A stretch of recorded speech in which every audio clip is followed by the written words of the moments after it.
आपण म्हणतो की मी ह्या राज्याचा आहे, तर मग आपण त्या अनुरूप वागतो किंवा नाही. आपण या दिवसामध्ये बघितलं तर भारत देशामध्ये वेगवेगळ्या प्रकारचे राजकीय केंद्र आहेत, ज्याला आपण म्हणतो की राजकीय पार्टी आहेत, आणि ते वेगवेगळ्या जागेला सत्तेवर आहेत. आणि आपण त्यांच्याकडे जेव्हा राजकीय लोकांच्याकडे किंवा त्या नेत्यांच्याकडे बघतो तर आपल्याला एक गोष्ट दिसतं की आज इकडे उद्या तिकडे परवा तिकडे कोणाचाच विश्वास नाही. आपण मत देतो कोणत्या तरी पार्टीच्या हिशोबाने, कोणतं तरी चिन्ह बघून, आणि आपल्याला काही महिन्यानंतर कळतं की ते दुसरं चिन्ह काढ केलेले. म्हणजे हे राजकीय नेते ज्यांना तुमची आणि माझी जबाबदारी दिलेली आहे, ज्यांना आपल्या मतदारांची काळजी घ्यायची आहे, ते स्वतःच्याच काळजीमध्ये लागले, ते स्वतःच पोट भरण्याच्या मागे लागलेले आहे. आणि अशा समय जे अशा प्रकारचे मनोवृत्तीचे लोक आहे ते समाजाचं कसं कल्याण करणार? लोक गरीबच होत चाललेले आणि त्यांच्याकडे धनच वाढत चाललेलं आहे. अशा अवस्थेमध्ये लोकांचा या सर्व लीडर्स लोकांवर, या सर्व नेतृत्वावर, या सर्व जे आम्हाला चालवण्यात आहे त्यांच्यावरचा विश्वास उठत चाललेला आहे. आणि हे तर झालं एक लहान चित्र, कारण की याबद्दल आज जेव्हा आपण इथे मंदिरात आलेलो आहोत तेव्हा ह्याच्या पुढे पण एक मोठं जग आहे आणि त्या जगाच्या बद्दलच आपण विचार करणार आहोत. आणि त्यामध्ये आपण बघतो की एका बाजूला आहे जगाचं राज्य, ज्याला आपण म्हणतो पृथ्वीवरचं ऐहिक राज्य, तर दुसऱ्या बाजूला आहे देवाचं राज्य, जे स्वर्गीय राज्य आहे. Praise the lord, praise the Lord. आपल्याला राहायचं तर दोन्ही राज्यामध्ये. आपण असं नाही म्हणू शकत की मला स्वर्गीय राज्य आहे, जर मी येशूच्या मागे चाललो तर मला ह्या जगात नाही. निश्चितच या जगामध्येच आम्हाला राहायचं, कारण की प्रभू येशू ख्रिस्ताने जेव्हा त्या गेत्सेमने बागेमध्ये आपण वधस्तंभावर जाणार आणि आपलं कार्य हे पूर्णतेस आता लवकरच त्या वधस्तंभाचं येणार आहे, ते बघून पित्याच्या जवळ प्रार्थना करत तो म्हणतो की खरोखर पित्या, मी माझ्या जे शिष्य आहे त्यांना काढून घ्यावा अशी म्हणत इच्छा नाही. त्यांना या जगामध्येच राहायचं आहे, परंतु त्यांना तू सुरक्षित ठेवावं अशी प्रार्थना करतो. Praise the Lord. परत एक बार रिपीट करतो. ज्या घरामध्ये, ज्या परिसरामध्ये आपण राहतो, ज्या एरियामध्ये राहतो, जसं आपण जर इथे ताडीवाला रोड किंवा प्रायव्हेट रोडवर राहतो किंवा पुण्यामध्ये राहतो, तर देव हे निश्चितच देवाची इच्छा नाही की या राहण्यामध्ये किंवा कुठे तुम्ही राहतात यामध्ये इच्छा नाही की तुम्ही इंडियामध्ये राहतात की अमेरिकेत राहतात की आफ्रिकेमध्ये राहतात, जंगलामध्ये राहतात की सिटीमध्ये राहतात, याबद्दल नव्हे, तर तुम्ही आणि मी तुमच्या हृदयामध्ये कोणतं राज्य आहे हे महत्वाचं आहे. Praise the Lord. अमेरिकेत राहणारे किंवा महालात लोळणारे लोक पण देवाचं राज्य जे स्वर्गामध्ये देव निर्मित करते त्याच्यामध्ये प्रवेश करू शकणार नाही. Praise the Lord. परंतु जे भिकारी आहे, जे रस्त्यावर पडलेले आहे, जे अनाथ आहे, ज्यांचं कोणी नाही, ते देवाबरोबर राज्य करणार आहे, तर स्वर्गीय राज्यात जाणार. त्यामुळे धन पैसा तेव्हा परिस्थिती किंवा तुमचं कुठे राहणं हे निश्चितच महत्वाचं नाही, परंतु तुम्ही कोणत्या देवाला फॉलो करतात, तुम्ही तुमचा देव कोणता आहे, जगाचा देव आहे की स्वर्गातला देव आहे, यावर तुमचं येणारं भवितव्य अवलंबून आहे. आता आपण जेव्हा प्रभू येशू ख्रिस्ताच्याकडे बघतो, मागील दिवसामध्ये मी ते घेतलेला आहे, अर्षू ते फोटो टाकत जा, की त्यामध्ये आपल्याला येणे प्रकारे दिसतं की प्रभू येशू ख्रिस्ताला राजा म्हणून, प्रभू म्हणून लोकांनी होसन्ना होसन्ना मिरवणुकीच्या द्वारे काय केलेलं आहे, प्रपोज केलेलं आहे की नाही, हा चिन्ह चमत्कार करतो, हा अद्भुते करतो, लंगड्यांना पाय देतो, आंधळ्यांना नेत्र देतो, हो, आजारांना बरं करतो, तो आम्हाला निश्चितच खावायास पुरवतो, 5,000 लोकांना 4,000 लोकांना खावायास देखील देतो, तो पाण्यावरून चालण्यासारख्या अद्भुत गोष्टी देखील करतो, निसर्ग त्याचा ऐकतो. याचा अर्थ आहे हाच राजा बनण्याचे योग्य आहे. आणि ते लोक त्याला यरुशलेमाच्या त्या सत्तेवर, त्या सिंहासनावर बसू इच्छित असताना येशू त्यांना म्हणतो की माझं राज्य हे जगाचं नाही, हे जगाचं राज्य नाही. जेव्हा आपल्याला असं दिसतं की त्याच्यावर अटॅक केलेला जातो, त्याच्यावर हल्ला केला जातो आणि पिलात म्हणतो की तू जर राजा आहे तर निश्चितच तू असा मला सांग, तेव्हा तो म्हणतो की माझं जगाचं राज्य नाही, मी राजा जरूर आहे.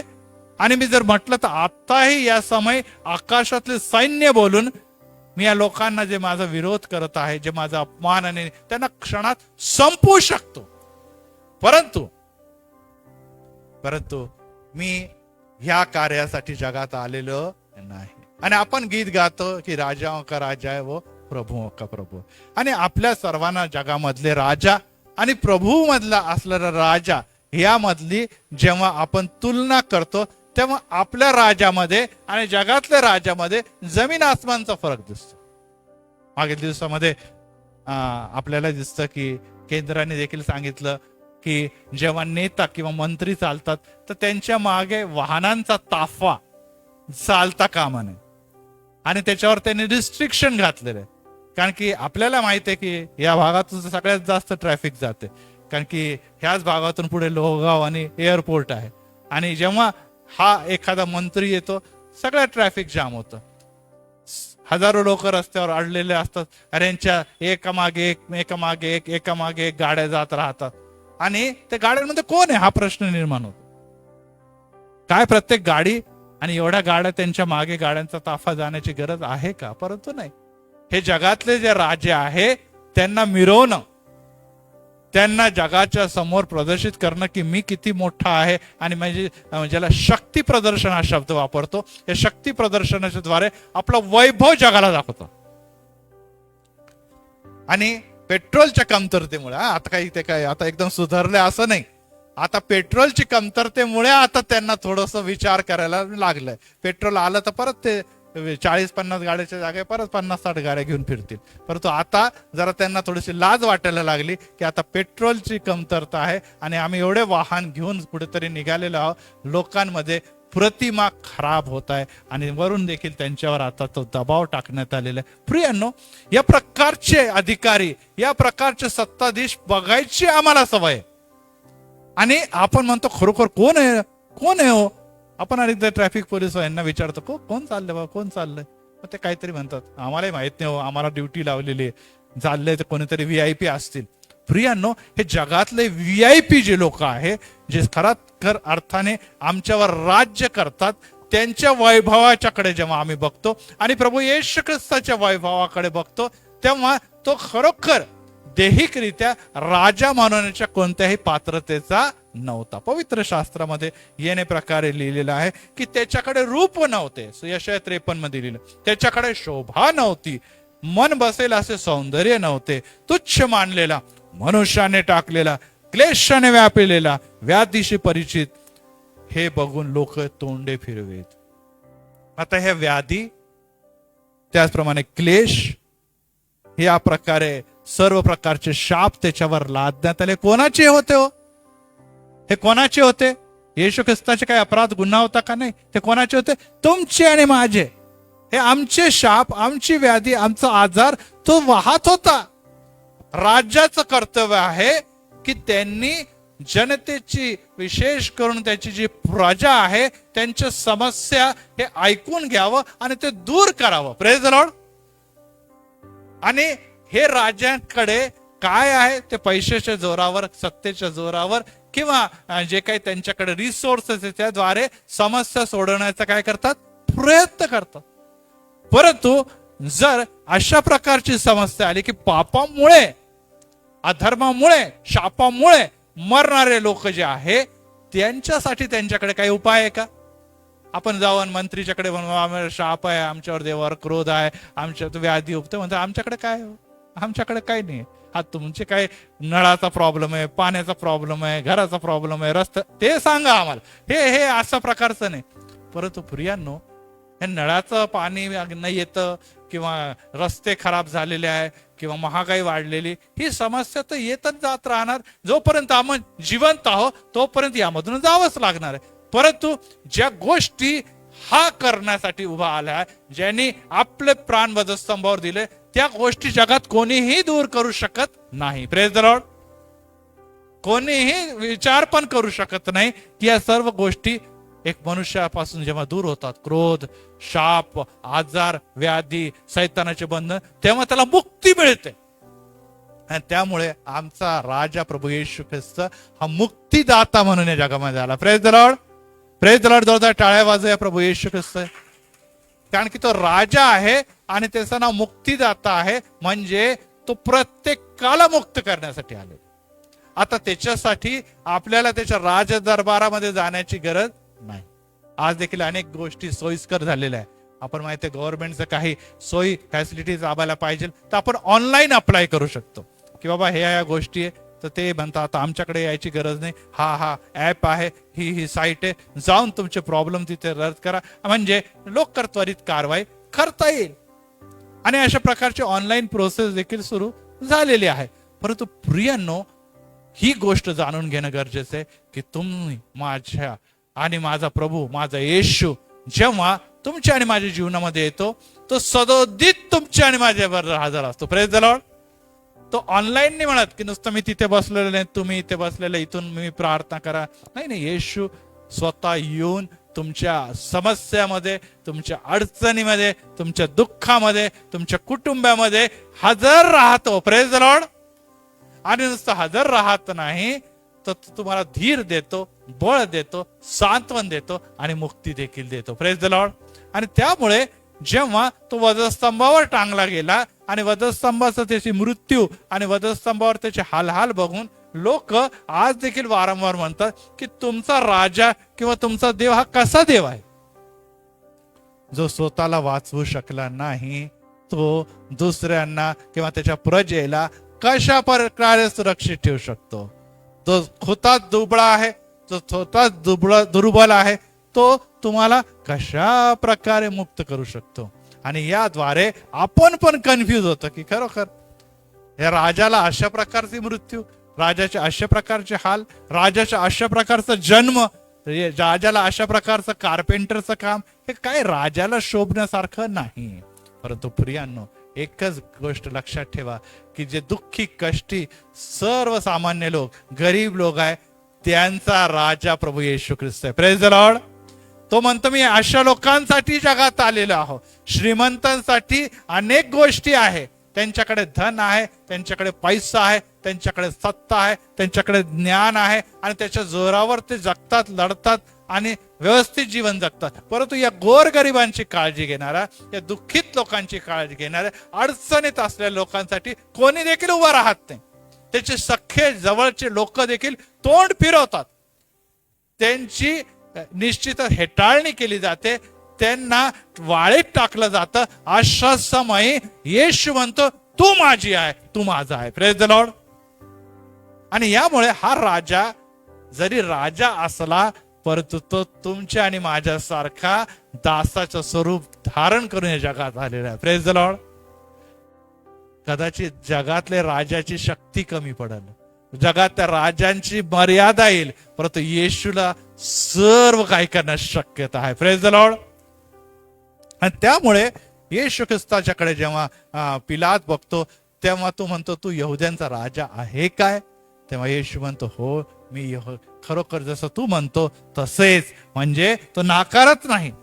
आणि निश्चितच तो राजा म्हणून जरी आलेला आहे परंतु तो राजा हा सिंहासनावर बसून लोकांच्या सैन्यांना घेऊन आणि या मिरवणुकीतून घेणारा राजा नाही, तर तो असा राजा आहे की जो आम्हाला स्वर्गीय जे सार्वकालिक जीवन आहे त्याच्यासाठी या जगामध्ये ताकद देऊन, आरोग्य देऊन, शांती देऊन आणि विशेष करून आत्म्याच्या सामर्थ्यामध्ये तयार करत आहे. Praise the Lord.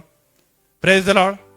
तो म्हणतो हे जगाचे राज्य तुमचे नाही, परंतु या जगामध्ये तुम्हाला राहावं लागेल यासाठी की तुमच्यामध्ये येशूचं राज्य उतरलेलं आहे. हे इतर लोक जेव्हा बघतील तेव्हा ते देखील त्या राज्याकडे आकर्षित होतील. Praise the lord.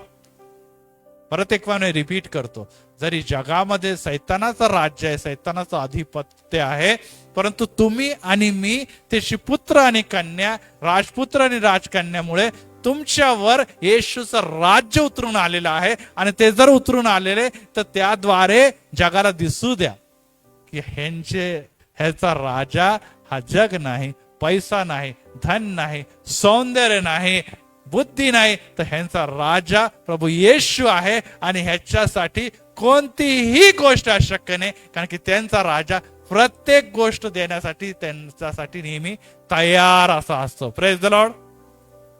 आणि जेव्हा प्रभू येशू ख्रिस्ताने आणखीन एक कार्य केलं, त्यानंतर शिष्यांना पण वाईट वाटलं की आम्ही राजा राजा राजा म्हणून होसन्ना होसन्ना म्हणतो, आणि हा कशा प्रकारचा राजा आहे. जेव्हा येशू ख्रिस्त परत एक वार जाण्याच्या अगोदर, गेतसेमने बागेमध्ये अगोदर तो शिष्यांचे पाय धुतो. तो काय करतो शिष्यांचे? असा कसा राजा आहे? प्रजेने त्याचे पाय धुवायला पाहिजे, सेवकांनी दासाने त्याची सेवा करायला पाहिजे. आणि येशू ख्रिस्त स्वतः शिष्यांचे पाय धुतो आणि तो म्हणतो की यापुढे असं तुम्हाला पण करायचं आहे. Praise the Lord. मी तुम्हाला एक धडा देते, मी तुम्हाला एक शिक्षण देते की जी कृती मी केलेली आहे, मी गुरु असून देखील मी शिष्यांचे पाय धुतो, म्हणजे माझ्याकडे नम्रता आहे, माझ्याकडे ही प्रीती आहे, ती तुम्हाला या कृतीच्या द्वारे जगाला दाखवायची. Praise the lord. आणि यामुळे पेत्र म्हणतो की नाही नाही नाही, मी तुला असं करू दे नाही. होता का तयार? नाही नाही. तो म्हणतो, येशूने त्याला स्पष्ट सांगितलं की जर तू तसं करू देणार नाही तर तू माझ्या मधला एक शिष्य नाही. हे कार्य तुला स्वीकारावंच लागणार आहे. डोक्यापासून पायापर्यंत तुझं नवजीवन हे गरजेचं आहे. प्रियांनो, येशू ख्रिस्ताने याद्वारे परत एक नवीन शिक्षण जगाला दिलेलं आहे. जगामधले जेवढे पण गुरु, राजा किंवा अधिकारी आहे, त्यांच्या पाया जग पडतं.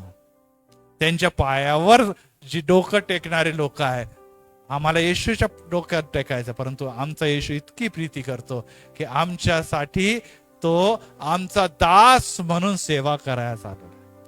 तो स्पष्ट म्हणतो की मी सेवा करून घ्यावाच नव्हे तर सेवा कशासाठी आलं? सेवा.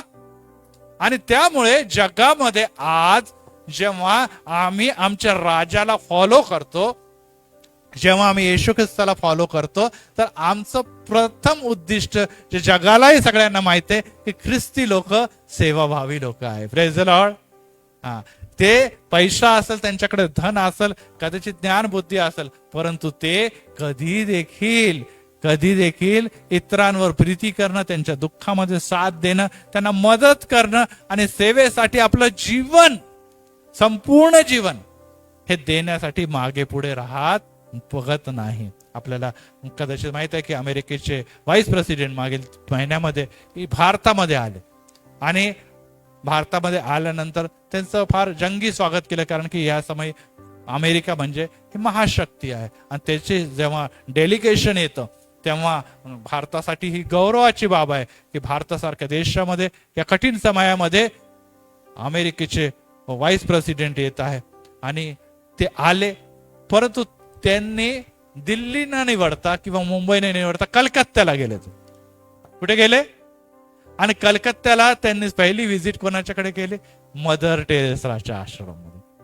आणि सगळे चकित झाले भारतीय लोक की बाबा इथे पंतप्रधान, राष्ट्रपती एवढे मोठे मोठे सगळं काही, आणि हे डेलिगेशन कुठे चाललेलं आहे? तर ते मदर टेरेसाच्या त्या निश्चितच आश्रमापासून चॅरिटी होम मध्ये ते गेलेले आहे.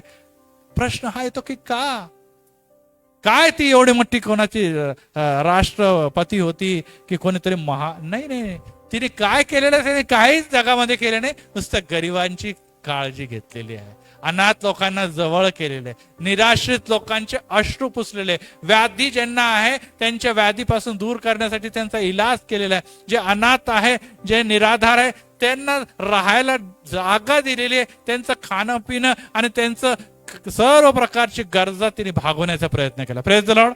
मरेपर्यंत तिने ती सेवा केलेली आहे. आणि त्यामुळे जरी तिच्याकडे पैसा नाही, जरी तिच्याकडे फार ज्ञान नाही, तिच्याकडे कोणती मोठी पोस्ट नाही, खूप मोठे मोठे अवॉर्ड नाही, मेल्यानंतर तिला भारतरत्न दिला, सुरुवातीला नाही दिलं, तरी देखील कोणत्याही अपेक्षा न बाळगता, कोणत्याही अवॉर्डची अपेक्षा न बाळगता तिने आपलं आयुष्य आणि तिच्या बरोबर इतर जे नन्स आहेत त्यांनी देखील आपलं आयुष्य ख्रिस्ताच्या सेवेसाठी गरिबांना वाहून दिलं. Praise the Lord.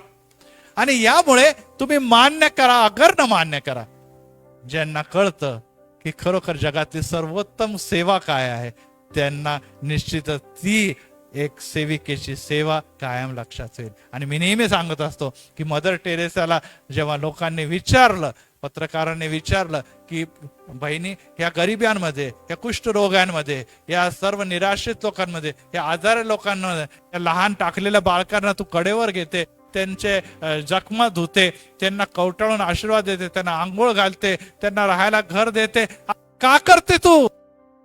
ह्याचे सर्व अशुद्धता, ह्याचे जे हायजेनिकपणा हे तुला लागतील ह्याची भीती वाटत नाही का?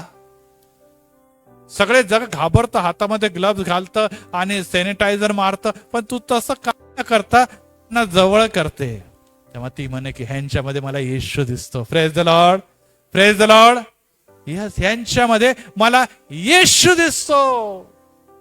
हो प्रियांनो, आज गरजवंत लोक, जे दुःखी लोक आहे, त्यांच्याद्वारे येशू आमच्याकडे बघत आहे. Praise the Lord.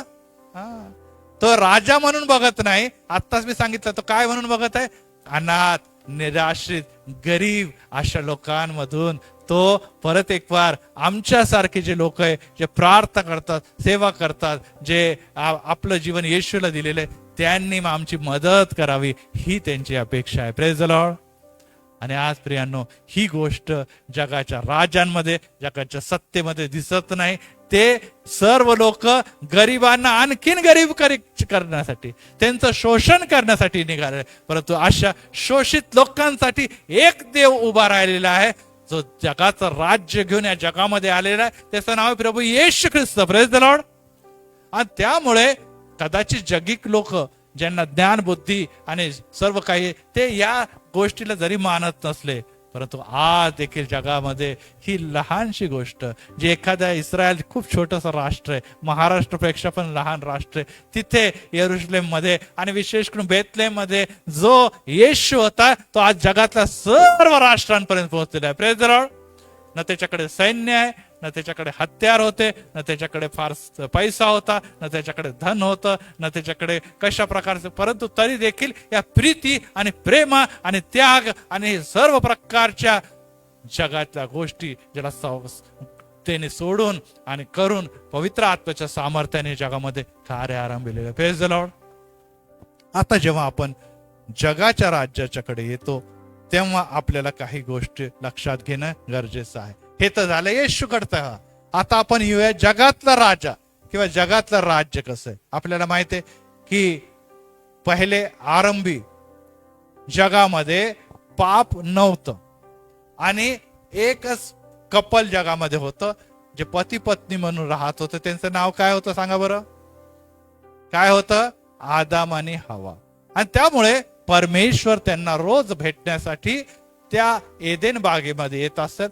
दुसऱ्या भाषेमध्ये त्या काळातलं एदेन बाग म्हणजे जिथे देव स्वतः उतरून येत होता आणि त्यांची प्रत्यक्ष भेट घेत होता, ते त्या देवीय स्वर्गासारखं होतं. परंतु परत एक वार सैतानाने ती देवाची योजनेमध्ये निश्चितच अडखळा निर्माण करण्यासाठी आणि हे जे देवाचे लोक होतं ते स्वतःकडे खेचण्यासाठी काय केलेलं आहे? त्यांच्यामध्ये पाप घातलेला आहे. त्यांच्यामध्ये वासना घातलेली, नेत्राची वासना, खाण्याची वासना. आणि यामुळे ते लोक मोहात पडले की दिसायला किती सुंदर आहे, खायला किती स्वादिष्ट असत, आणि ते फळ त्यांनी तोडलं. आणि परिणाम हा झाला की फळ खाणं काही अयोग्य नव्हतं, परंतु आज्ञा मोडणं याला पाप म्हणतात. Praise the Lord. लक्षात ठेवा, देवाची आज्ञा मोडणं म्हणजे पाप. कोणी जर विचारलं की काय पाप म्हणजे काय, तर देवाने जी आज्ञा दिलेली आहे ती जेव्हा आपण मोडतो तेव्हा आपण पाप करतो, आणि पाप या जगात शिरलं. परंतु या अगोदर देखील पाप होतं. पाप हे पहिलं नाहीये. कुठे सुरुवात झाली पापाची? सर्वात पहिले पाप कुठे आलं? स्वर्गामध्ये है ना. स्वर्गामध्ये जेव्हा आपल्याला दिसतं लुसिफर व त्याचं सैन्य ह्या गर्वामुळे जेव्हा त्यांच्या मनामध्ये आलं की देवाच्या सिंहासनापेक्षा पण माझं सिंहासन उच्च व्हावं, अशा प्रकारची इच्छा लालसा त्याच्या मनामध्ये आली आणि तिथून पाप सुरुवात झाली. त्यांना टाकण्यात आलं आणि ते आता येशूच्या विरोधात कार्य करू लागले. आणि येशू आणि विशेष करून परमेश्वराची जी योजना आहे ती कधी देखील जगामध्ये यशस्वी होऊ नये. आणि जी देवाच्या स्वरूपात निर्मिती त्याने केलेली आहे, ज्याचं नाव मनुष्य आहे, त्याच्यामध्ये देवाचं राज्य कधी तर येता कामा नाही. आणि त्याच्यामध्ये कोणाचं राज्य असावं? माझं राज्य. कारण पवित्र शास्त्रामध्ये अनेक जागेला दिलेले जगाचा अधिपती कोण आहे? सैतान आहे. कारण की जगाला त्यांनी सर्व बाजूनी घेरलेला आहे, सर्व बाजूनी त्यांनी बांधलेला आहे. आणि त्यामुळे आपण वाचूया आता इफिसकरास पत्र 2 अध्याय आणि 1 ते 3 मध्ये संत पौल काय म्हणतो. इफिसकरास पत्र यामध्ये 2 अध्याय आणि पहिली 3 वचने.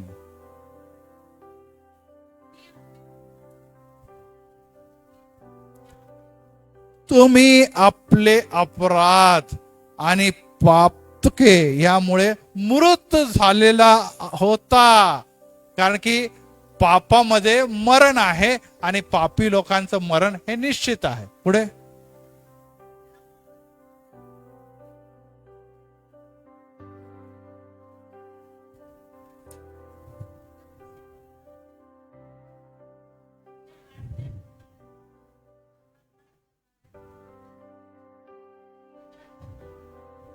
आता अंतरिक्षाच्या राज्याचा अधिपती आणि आज्ञा मोडणाऱ्या लोकात कार्य करणारा आत्म्याचा अधिपती हा कोण असावा? कोण होता? सैतान. आणि आज देखील तोच आहे की पहिले आपण कोणाच्या अधिपत्याखाली होतो? जेव्हा आपण पाप करत होतो तेव्हा आपण सैतान याच्या अधिपत्याखाली होता. आणि इथे अंतरिक्ष आणि पृथ्वी यावर तो राज्य करतो आणि त्याच्या आहारी जगातल्या सर्व लोकांना तो घेऊ इच्छितो. शेवटचं 3रं वचन.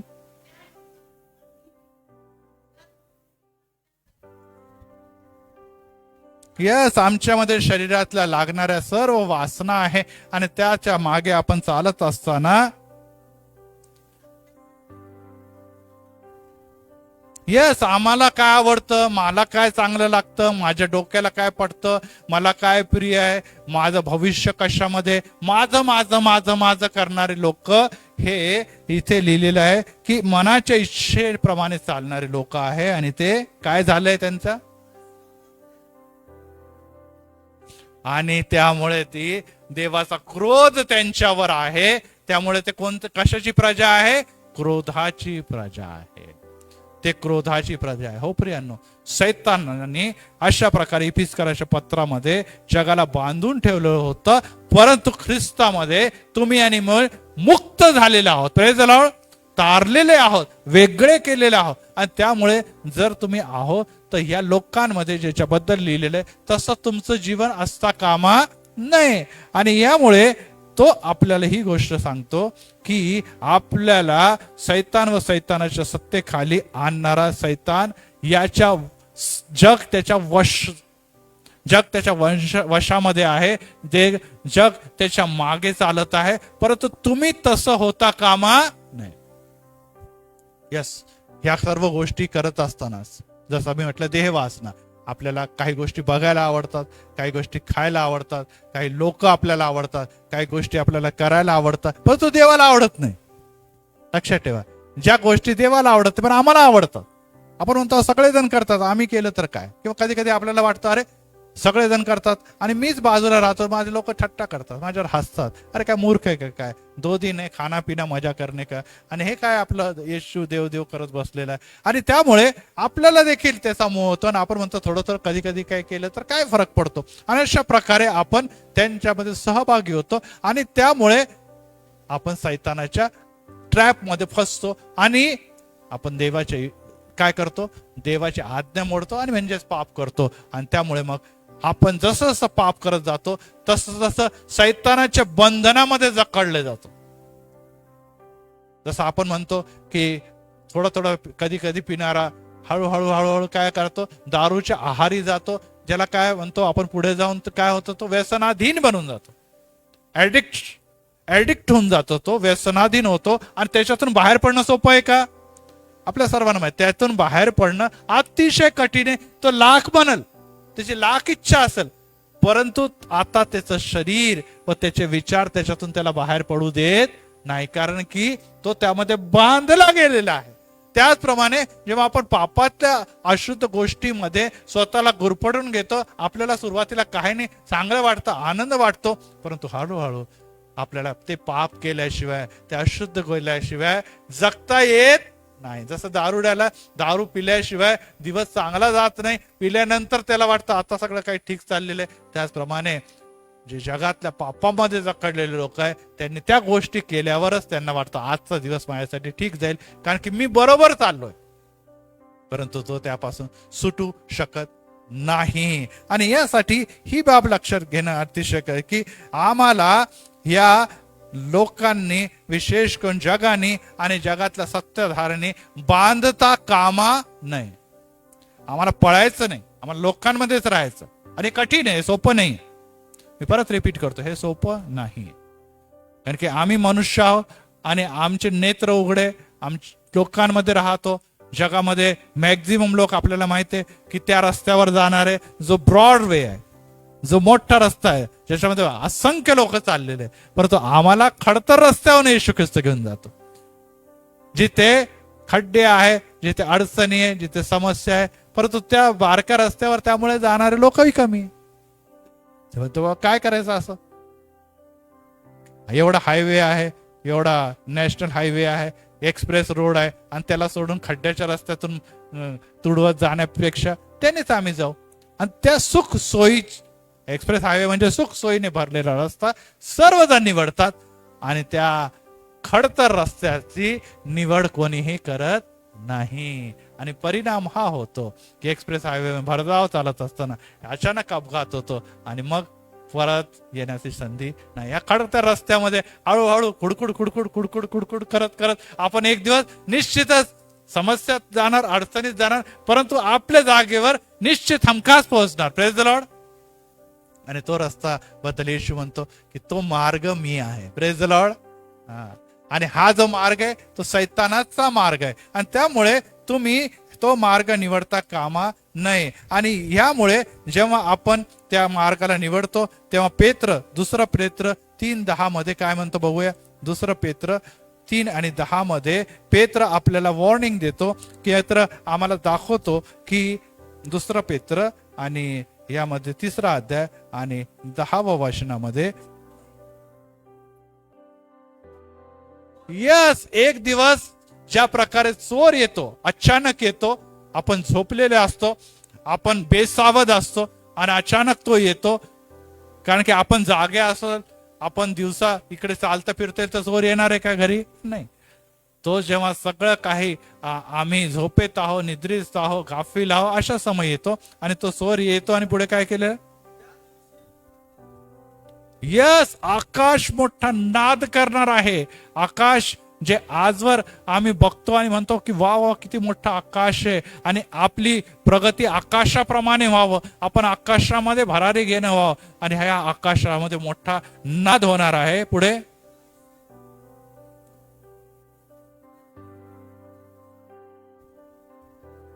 सृष्टी तत्वे तप्त होऊन, म्हणजे आपल्याला माहिती आहे की एकदा प्रथम पृथ्वीचा न्याय झालाय नोहाच्या काळामध्ये. कशाने न्याय झाला होता सांगा? कशाने झाला होता? पाण्याने झालेला होता. परंतु त्या समय एक इंद्रधनुष परमेश्वराने आकाशामध्ये ठेवला की आता मी पृथ्वीचा नाश काय करणार नाही, पाण्याने करणार. परंतु पुढे जेव्हा आपल्याला शिकतो, आपल्याला लक्षात येतो की येणाऱ्या दिवसामध्ये आता न्याय अग्नीच्या द्वारे होणार आहे. आकाशातून आता पाणी नाही, तर आकाशातून काय पडणार आहे? अग्नी पडणार आहे. आणि तो समय देखील आपल्याला जर प्रगटीकरणामध्ये गेलं तर वेगवेगळ्या तुतारे दिसतात, आणि या सगळ्या वाट्या दिसतात, आणि क्रोध देवाचा कसा उलटलेला आहे याचा आपण अभ्यास करतो, तर आपल्याला स्पष्ट दिसतं की हे आकाश आणि ही पृथ्वी यावर देखील शाप आलेला आहे. आलाय की नाही? कोणाकोणावर शाप आला होता सांगा? परमेश्वराने कोणाकोणाला शाप दिला? जेव्हा आदाम आणि हवा चुकले, तर पहिला शाप कोणावर आला? आदाम, मग हवेवर, मग सापावर, आणि मग पृथ्वीवर, भूमीवर शाप आलेला आहे. भूमी पण शापित आहे प्रियांनो, लक्षात द्या. खऱ्या अर्थाने जरी भूमीने असा काही गुन्हा केलेला नाही, गुन्हेगार कोण आहे? आदाम आणि हवा आहे, प्रवृत्त करणारा सैतान आहे. परंतु प्रियांनो एकच लक्षात ठेवा की ह्यामुळे या भूमीवर, पृथ्वीकडे आता मनुष्य स्वर्गाकडे बघत नाही, आता कशाकडे आपलं लक्ष आहे? जमिनीकडे. भूमीतले सर्व जागा, भूमीचे सगळे लोक, ह्या सर्व गोष्टी, जगातल्या गोष्टी आपल्याला आवडतात, स्वर्गीय गोष्टी आवडत नाही. आणि दुसरी गोष्ट, ज्यांनी शाप आहे, ज्यांच्यावर पाप आहे, त्याचं वेतन काय आहे? त्याचं वेतन काय आहे? मरण आहे. जितक्यांनी पाप केलं ते निश्चितच नष्ट होणार आहे, आणि त्यामध्ये पृथ्वी देखील आहे. मग ही नष्ट झाल्यानंतर तुम्हाला आणि मला काय? कारण की आपल्याला तर ते आवडतं, परंतु देव म्हणतो ते पण राहणार नाही. मग काय होणार आहे तुम्हाला? एक नवीन पृथ्वी आणि एक नवीन आकाश देव देणार आहे. Praise the lord, praise the lord. हम यीशु के संग एक दिन स्वर्ग जाएंगे, ते तर आहे. परंतु सियोन देश, हमारा है देश, रहते हम परदेश, आणि ते नवीन यरुशलेम, ती नवीन पृथ्वी तुम्हाला देव देणार आहे. Praise the Lord.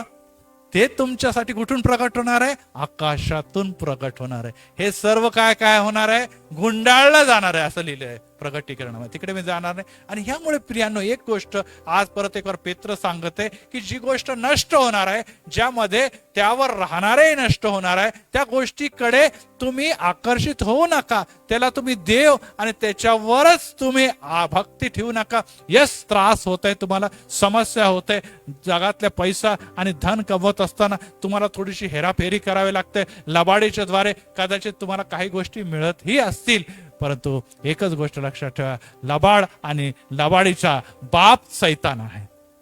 कोण आहे लबाडीचा बाप? सैतान आहे. आणि आम्ही जेव्हा लबाडी करतो तेव्हा आपण कोणाला फॉलो करतो?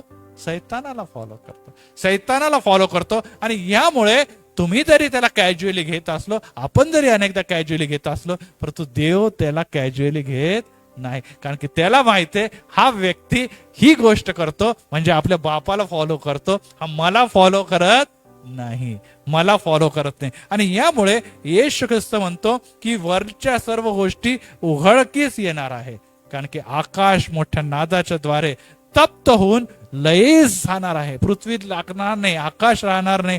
आणि त्या समयी पृथ्वीवरच्या सर्व गोष्टी उघडकीस येणार आहे. उघडकीस येणार आहे म्हणजे काय?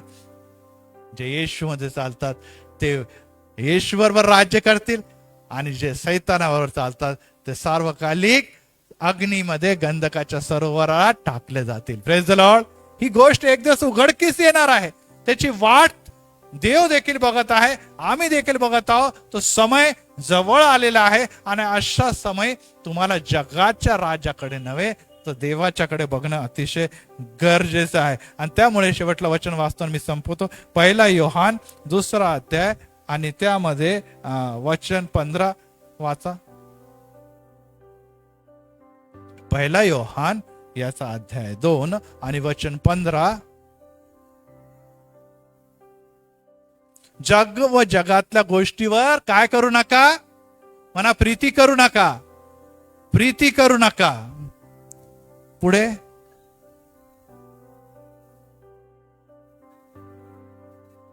आता तुम्ही जर जगावर प्रीती करतात तर तुम्ही सैतानावर प्रीती करतात. कारण की जग आणि जगातल्या सर्व गोष्टी हे शापमय, पापमय आहे आणि ते नष्ट होणार आहे. आणि नष्ट गोष्टीवर तुम्ही का प्रीती करतात? हे भस्म होणार आहे, नष्ट होणाऱ्या गोष्टीवर प्रीती करायची नाही. तर मग कोणावर प्रीती करायची?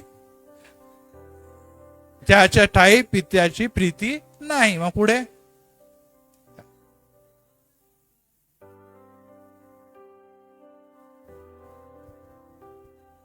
मग हे कोणत्या गोष्टी आपण करतो? पहिली गोष्ट आहे देहाची वासना. मला हे आवडतं, मला ते पाहिजे, मला हे पाहिजे. आणि अशुद्धता, व्यभिचार, दुष्टता ही आमच्या शरीरात भिनते.